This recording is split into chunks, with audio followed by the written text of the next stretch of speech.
And in terms, again, of rehabilitation and maintenance, it might be a bit more of a complicated question, but have you got advice on variations in the frequency that you would use it? Yes. Again, excellent question.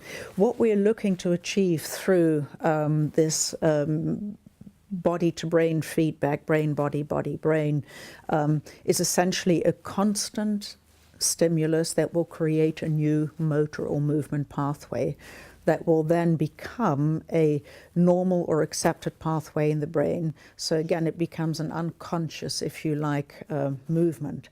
So in terms of use, once the band system is first implemented, it has to be on a daily or consistent basis. So whether it be in a rehab program or as part of, for example, a young horse course stability training program, or indeed general conditioning, it has to be a constant input. When that input is not there, particularly in the case of a rehabilitation case, the different brain to body motor patterns can develop. So, for example, in the horse with a kissing spine issue, there will have been an adapted movement to essentially avoid that pain during the pain production phase of the pathology. Once the pain element has been removed, and this is really important, the brain does not recognize or will not automatically reactivate the original motor pathways. And I believe that that's the same in the human field. And absolutely. The evidence yes, there's a strong body of evidence with that, Sue, absolutely. So the muscles that are involved with that dynamic stability, so superficial, your transverse abdominis, which is again partially connected to the rectus abdominis muscle, deeper, so perivertebral around the spine, we have the deep multifidus, so the stabilizer muscle of the spine that runs across the dorsal aspect or atop of the vertebral bodies. Then deeper down in the back we have the psoas complex as well. So again, when there is a dysfunction in these muscles, when they do not activate as they should because of lesion or injury to a particular area, again, pain is removed, but that muscle function is not automatically reactivated. And that is why you need a constant light proprioceptive input or stimulus during movement to again retrain that particular neural pattern or movement pattern. And is there a stage at which that movement pattern has been retrained and then you could perhaps use the Equiband once a week to sort of just re-stimulate? Yes, or as a reinforcement.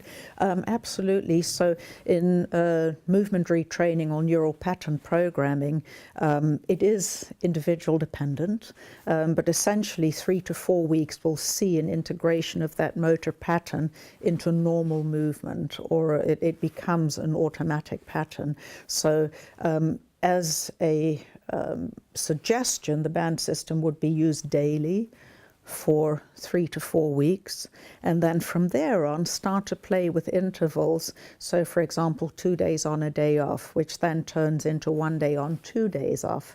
A lot of folks have asked whether this is a training aid that puts a horse in a position, and I have to say that this is completely contrary to the intention.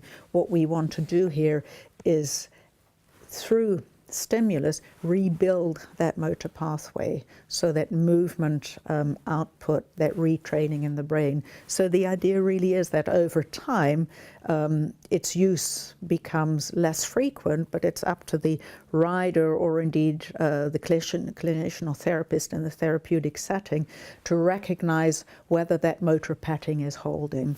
And then as part of a general maintenance program, it really varies, but on my horse, for example, who's using it as part of a general conditioning program, I'll use it twice a week. So 1 day during hacking, for example, 1 day using the abdominal band in low cavaletti training, so a lower jumping session, 1 day perhaps for the flat work. And remembering again that the muscles that are being recruited are large compartmentalized muscles, so in different movement, so for example in dressage movements you might find that they're recruited differently and repetitively to, for example, when you're hacking out. So again, I feel that the idea of switching it up from an input to the brain is really useful. So sometimes using it in the school, sometimes using it going up and down hills. Absolutely. Sometimes using Absolutely. it over some poles. Absolutely. And I'm guessing there's a difference in hand and ridden as well. So sometimes using it in hand, sometimes using it. Yes, and from the in-hand perspective, I find it's an incredibly useful tool in early stages of rehab. So the horse has been laid up with, for example, a suspensory ligament injury, but is being cleared for hand walking.